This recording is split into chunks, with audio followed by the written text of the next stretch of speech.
See, I am doing new things. Now it springs up. Do you not perceive it? I am making a way in the desert and streams in the wasteland. When you're at a point that you don't feel like there's a way to go, God provides the way. He's doing a new thing in you. And whatever he rises up in you, he'll take it to its completion if you work with him. And that's what this scripture speaks to, is the fact that I've certainly lived in the wasteland. I've been a permanent resident of the wasteland. I don't have to be there anymore. I live in the righteousness of God. It's strange for me to say that and to hear me say that I'm living in the realm of holiness. I go, what? Martin, I know you. You're not holy. Well, it's not my holiness. It's God's holiness. And God's allowing me to live there.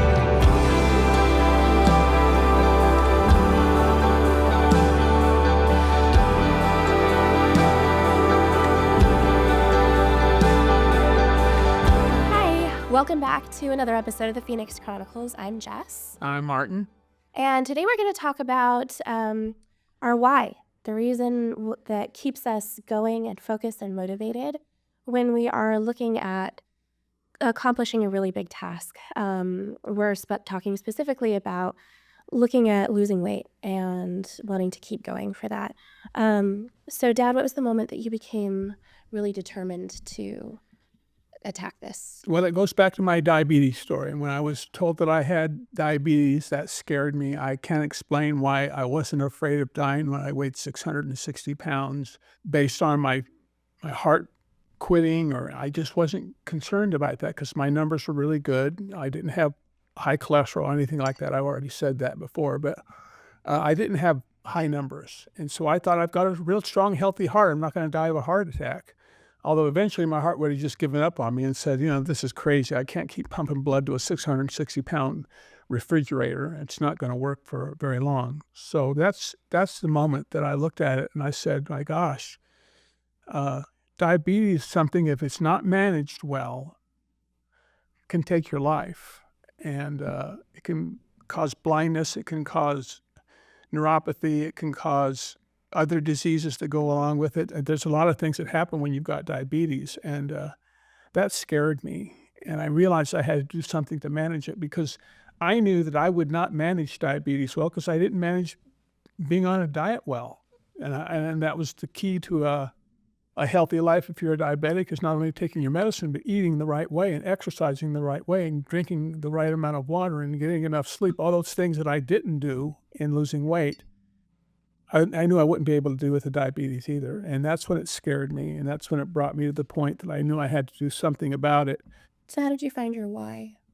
That's how I found my why. Yeah. And at the beginning was, I didn't want to die.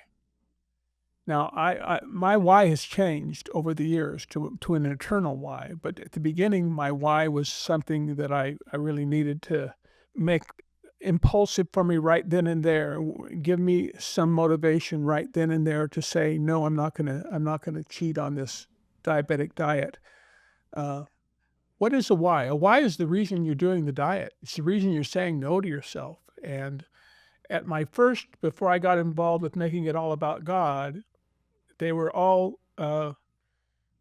superficial reasons, but they motivated me for a while. They weren't long-lasting motivations. And I got to say, there are motivations you can use as your why for a temporary period, like if you're going to go to a class reunion and it's coming up and you're 30 pounds overweight and you want to look good at your reunion, or a family reunion, or you're going to be in a wedding, all those type of things. But the thing about that is, you're not going to be in a wedding every week, and you're not going to be going to a class reunion every week. It's a moment in time that once you reach that, oftentimes the next thing you do after you get to that point is you celebrate and you go back and get heavy again and get fat again and gain all the weight back you lost with your motivation. So that's why a why has to be something that is long-lasting, that's eternal. Because with the short-term ones, it's like after you reach your goal, then it's like, oh, I can relax. Exactly, and you do. Yeah, but then you find yourself usually in the same place. It might take some time to regain some of that weight, but you can find yourself right back up there. It didn't take me any time at all regaining that weight. I was pretty fast and furious at putting my weight back on. But,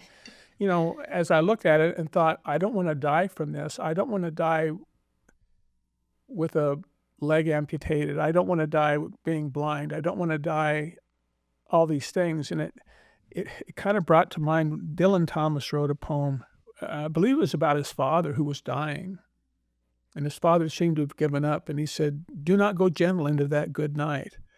Rage, rage against the dying of the light." I've heard that. And that was what I felt. And that quotation motivated me. I wanted to rage against the dying of the light. I didn't want to go out bad. If I'm going to go out, I want to go out doing things right. And I mean, I thought about the process of, if I die, what are they going to do with my body? Who's going to pick my dead body up? I was so huge. I just, all the thought processes just mortified me. And that's when I decided to do something about it, and started on the journey that would later become the journey through a long trial and error period. You can look at me and say, "Wow, you've lost 450 pounds. That's a great story." It is a great story, but it didn't happen overnight. It's taken me 22 years to lose that weight, and I still have about another 20 pounds I want to lose. Uh, so basically, if I look at this and say, "What is my motivation to get that done?" Well, it is that I don't want to die. But now it's become something much deeper for me. Yeah, Much because deeper for me. now you're in a very different position. You've lost the weight, but what keeps you going now? What's your motivation now? Because you don't have that kind of impending fear of something catastrophic happening. Right. Well, the impending fear is not with me anymore. But I feel called to do what we're doing right here. I feel like God gave me a purpose in my life, and this is my purpose. Because I had a horrible story, and as I can share that with other people and help people change their lives by turning to God, I'm not only helping them physically, but I'm helping them spiritually. And I feel like that's what God's called me to do. And because of that, I know I will never gain my weight back. I will never find myself, I don't have two wardrobes in my closet. I don't have one that's my fat wardrobe and my thin wardrobe. I've got one. And when I lose this last 20 pounds, the clothes I'm wearing right now, they're gone. I'm going to get a wardrobe that fits me at my weight that I want to achieve. And I still have to get some surgery to remove excess skin because I've got some excess skin that won't come off with dieting. Yeah. When I have those excess skin removed, they're going to go out and build villages with my extra skin. So I've got that going for me. But I'll lose probably 10 pounds of just skin being taken off my body to where I can be down to a weight that I have as an adult, not even as an older teenager, I never weighed. So that's something that motivates me. And but my why is I believe God's given me a purpose, a reason for being. I mean, here's why I really believe that. I shouldn't be alive today. I should not be alive today. And I can tell you about one specific incident that should have killed me. Right after my surgery, I went to my gym and got in the jacuzzi, and I started sweating and getting hot. And I still weighed 600 pounds, maybe a little under 600 pounds. I'd lost about 60 from my surgery. So I was lighter, but I was still huge. And I got out of the jacuzzi, and the jacuzzi was on a floor with stairs. You walked up and then got into the jacuzzi. To leave the jacuzzi, you got up out of the jacuzzi and went down a set of stairs. And it was just a half thing. It wasn't like the size of this table. Anyway, I did that, and as I got to the top of the flight of stairs to go down, I passed out completely. And I fell headfirst into the wall. There was a wall right next to it. It was a brick block wall. And I fell into that thing at 600 pounds, and my head hit right at the very top of my head, smashed into that wall, and I fell to the floor. Everybody there thought I'd killed myself. I should at least have a broken neck. And I didn't have that. Nothing happened to me. I had a concussion, was all I had from that ridiculously scary event. They took me to the hospital in an ambulance. And I revived and woke up, and I thought, what in the world's going on, and what happened? And they told me what happened, and I thought, I just can't even believe that. But I didn't die. I didn't get paralyzed for life.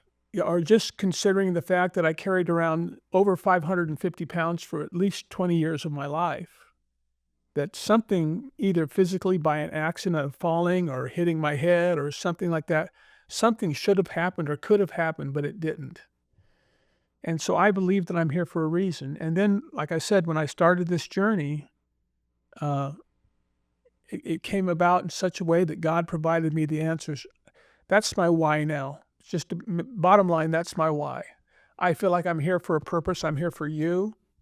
I'm here to help people find the answers to questions they've been trying to find for a long time, and I can help them find that. So that's my why right now. That's my eternal why. I love that. It makes me think of how when we go through hard times, I hear people say that when you get through this, someday you can bless somebody with your experience, somebody who's going through something similar.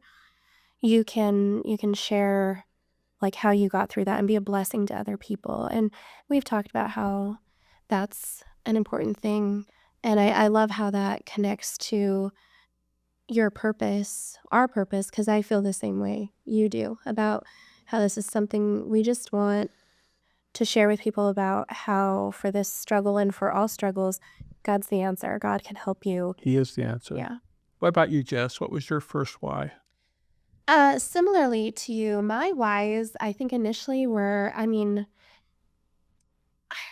say vain, because when I started, when I really started getting serious about like, well, not serious, but like when I was in a position where I was like, okay, I want to lose weight. I was in my early 20s, and I would say that it was more about wanting to wear a certain size or wear a certain type of clothes, or um, as as I continued to gain weight, it became more about like I didn't want to feel claustrophobic in my body. That was something I felt a lot, like just kind of restricted, and that's something that still is present for me. I think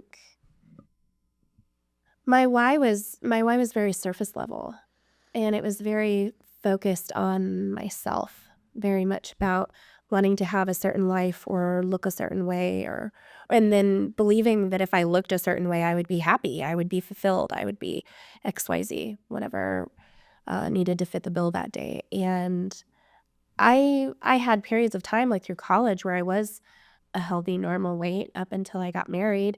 And I wouldn't say I was any more fulfilled or happy because I was a certain size.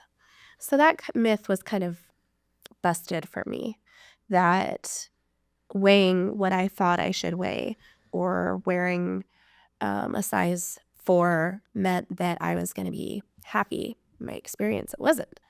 As things have progressed, I would say when I had Adrian, my son, things started really changing for me about my reasons why I wanted to be a good example to him. I didn't want him to struggle with what I struggle with. I didn't want him to have a dependency on food or an unhealthy relationship with food, or view food in a way that is filling voids or gaps that our relationship with God is supposed to fill, which is, I feel like I could easily have modeled that for him. And I didn't want him to struggle with that the way that I did. Um, I heard a quote a long time ago. It was probably 2012. So there's a C.S. Lewis quote I heard a long time ago, and that it's that I am a soul and that I have a body, not that I am a body that has a soul. Oh, yeah.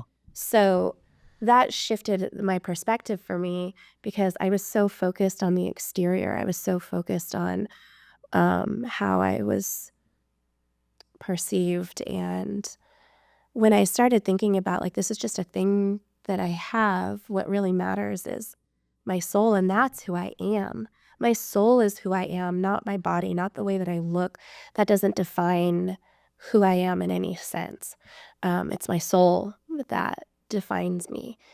So that's where things really started to shift for me. Okay. Yeah. Um, and your focus now is on your son? Yeah. I want to be a good example for him. I don't want him to struggle with the things that I struggle with. Yeah.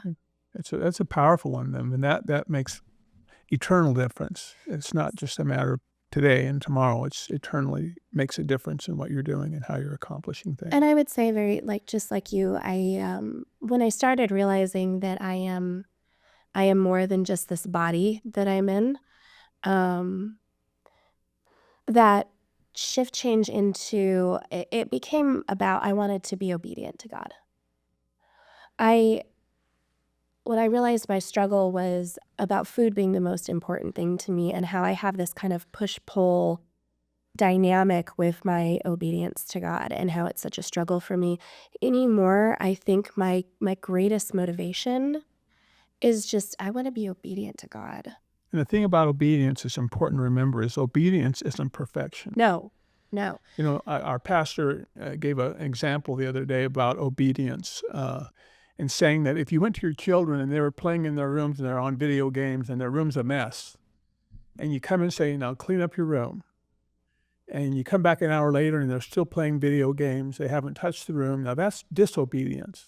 And he laid the law down to his children and said, now I told you to clean your, I'm going to be back in an hour and this room better be cleaned up. And he came back in an hour and the room was cleaned up, but he emphasized there's different kinds of clean. There's mama's clean and there's children's clean. And he said this was definitely a children's clean that he saw.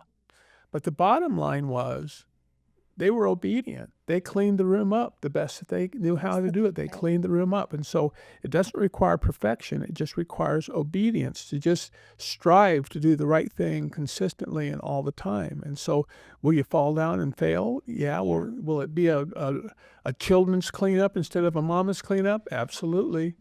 But you get better at it. And that's the whole thing about this process is you get better at it as you go. You know, when I first started at it, I wasn't perfect at it, but the more I did it, the more consistent I was, the better I got, the stronger I got. And every consistent thing led me to another consistent moment.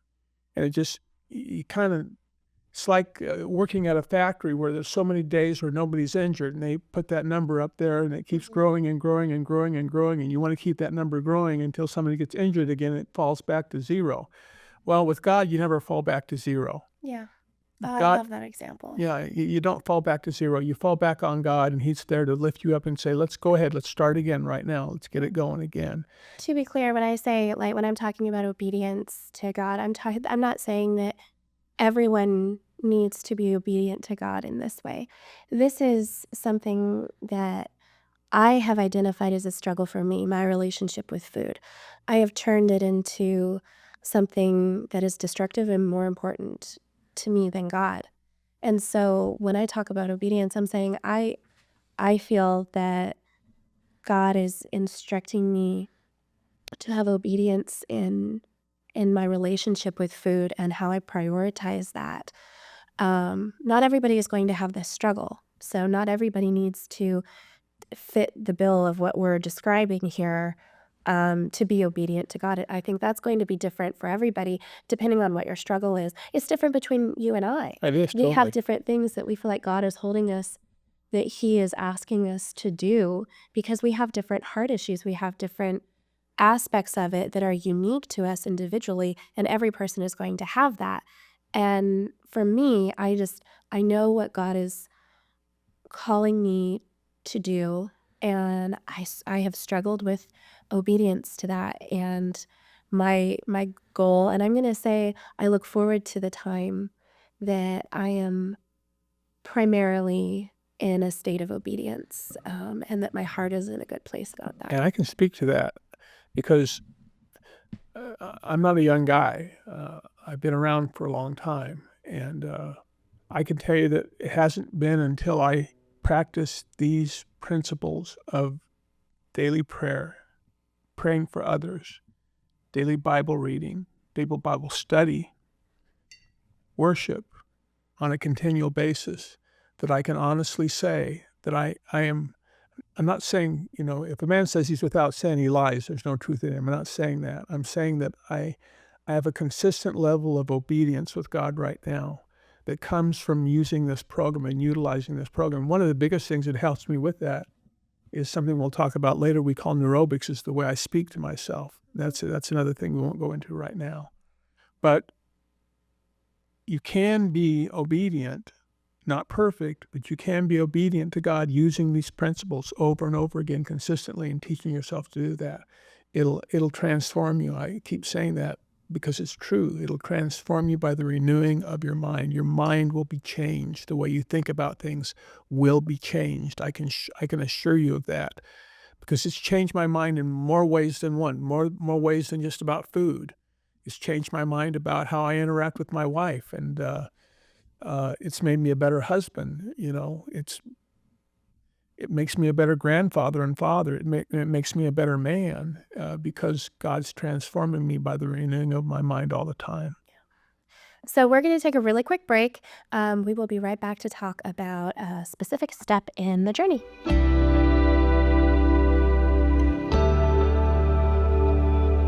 All right, thanks for joining us back. We are going to talk a little bit more about daily worship and finding our why. Yes. Finding your why, and that's a critical thing to do. And when you find your why, one of the ways that you really cement it in your soul is you write it down and you read it every day. You don't just come up with a why and say, well, that's a good why. Because if you do that, you'll forget what it is. You won't remember the emotional reason you put that why together. And the bottom line is your why speaks to your emotions. Like I said, losing weight is not just a physical action. It is a spiritual and mental action. Therefore, it's an emotional process. And your emotions have got to be in tune with your desires to change your life and to change your weight, to change your body. And why is that important to do that? Jes mentioned a while ago that we're a body with a soul. I mean, we're a body we're a soul with a body. We're not a body with a soul. So if my soul is good, what does it matter what my body looks like? Well, it matters because we're the temple of God, and we need to take care of that temple and make sure that it's in the best position we possibly can.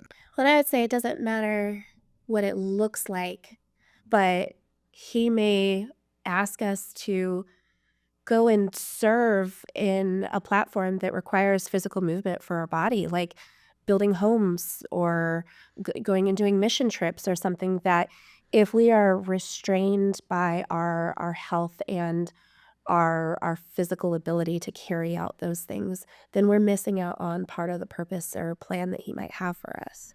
Well, I agree with you, but I think God wants the best for us. He wants us to be the best we can be for us, not for him, for us.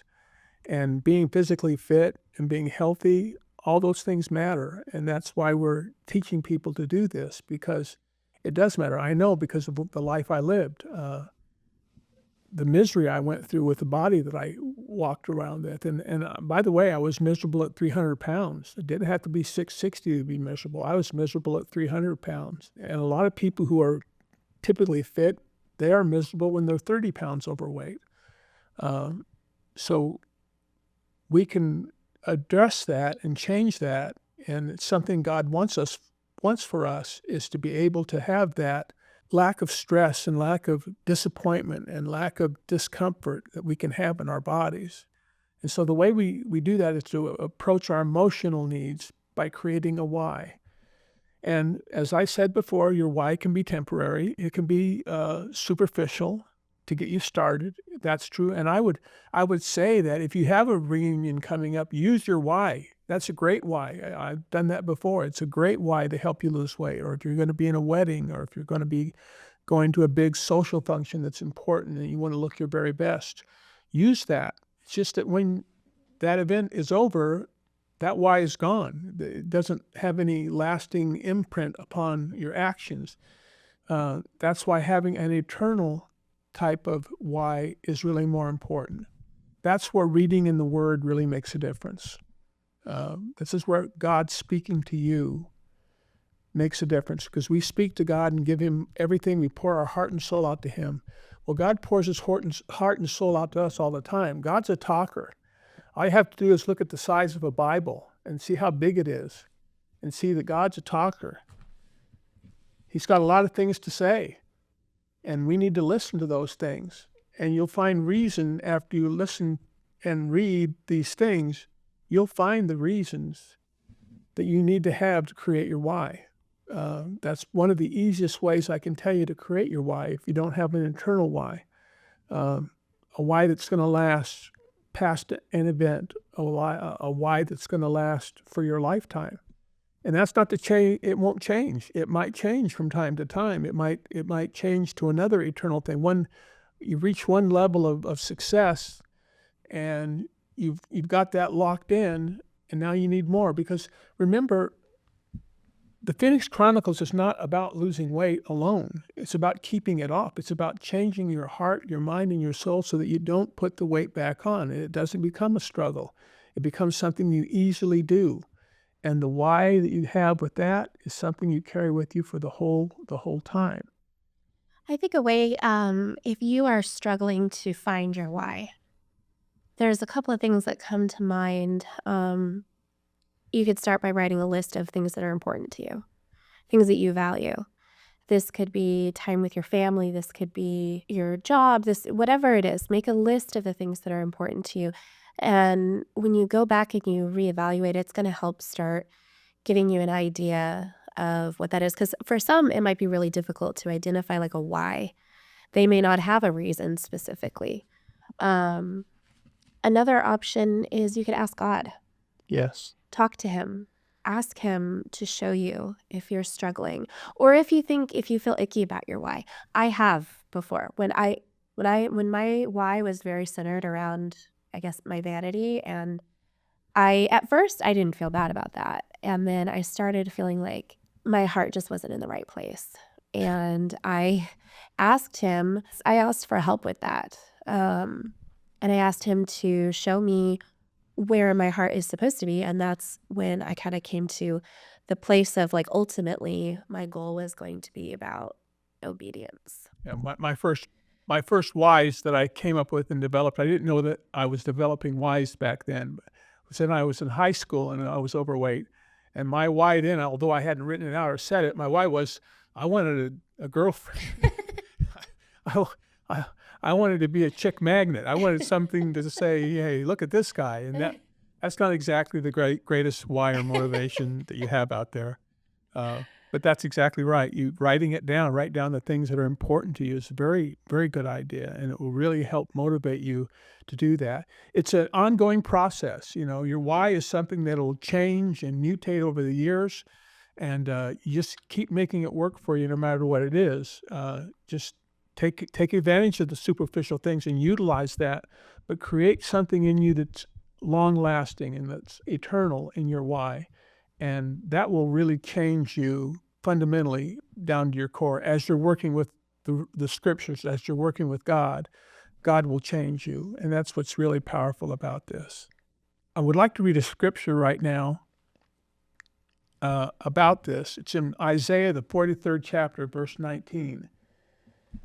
It starts there saying, "See, I am doing new things." This is God talking to Isaiah. "See, I am doing new things.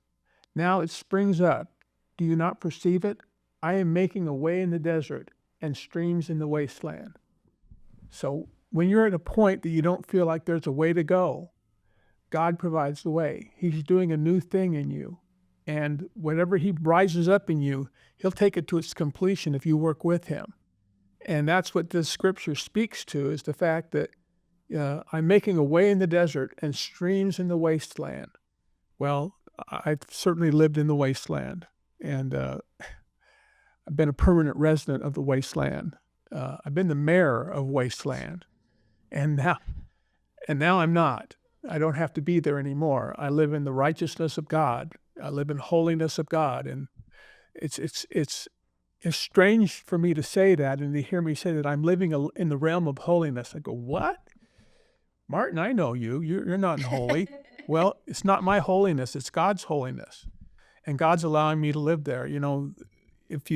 Our pastor, we're going to talk a lot about our pastor throughout the time because he's very wise. Love Pastor Brown. Yeah, Marcus Brown is just an amazing, amazing man. And he's very gifted and very, very in tune with things. And one of the things he talked about is that when we come to God and ask Him to do things, God does things easily. It's not hard for God. God does things easily, and He can change you easily.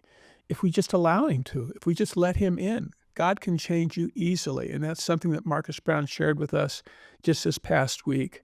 It's refreshing and it's encouraging and it's uplifting to know that that's what's happened. And it's happened to me. And that's the one bottom line thing I want to say and stress here with all of this. I'm not talking to you about something that's not tried and true.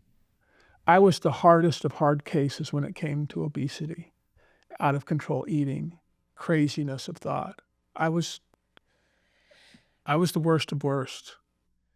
I don't believe anybody who's listening to this podcast, and there may be some who struggle like I did, but most people aren't at that level at all, and probably have a hard time relating to somebody who was 660 pounds. But the things that I learned over time, and it took me 20 years to develop it, and working with God, and finally, the last 3 years is when it really got good. Before that, I was just using my willpower and using temporary solutions or temporary wise. But when I finally turned myself over to God about 3 years ago, things really began to change, and things became clear, and things became solid. And I lost the hardest weight that it was to lose. And by that, I mean the last weight. The first weight falls off pretty fast because you're really excessively overweight, and the weight falls off quicker then. But when you get down to the point that you've had a set point that you've been at for a long time, your body kind of resists that. I don't know why that happens that way, but your body does resist losing weight because it thinks you're trying to kill it. You're trying to starve it to death. And it's not true, but that's what it thinks. It's going to hold on to everything it can because it thinks you're trying to starve it. It's right. It does. It's crazy, But I can honestly say that by utilizing these methods, it can transform you. It can change you. You can find the success, and all along the way, out of everything, you're going to develop a relationship with God you've never had before because you depend on him daily, hourly, minute by minute to deal with the diet. And you're in conversation with God as you're doing that. And that's what's so powerful about the program that God's given us to do. And that's why I believe it's my purpose in life is to share this with other people and show them the way that they can get out of their wasteland and get out of their desert. Awesome. So that's it for today. Thank you so much for joining us on another episode of the Phoenix Chronicles. You can check us out on our website, thephoenixchronicles.com. We have lots of great resources and information for you there. And we will see you next time. Thanks. Thank you.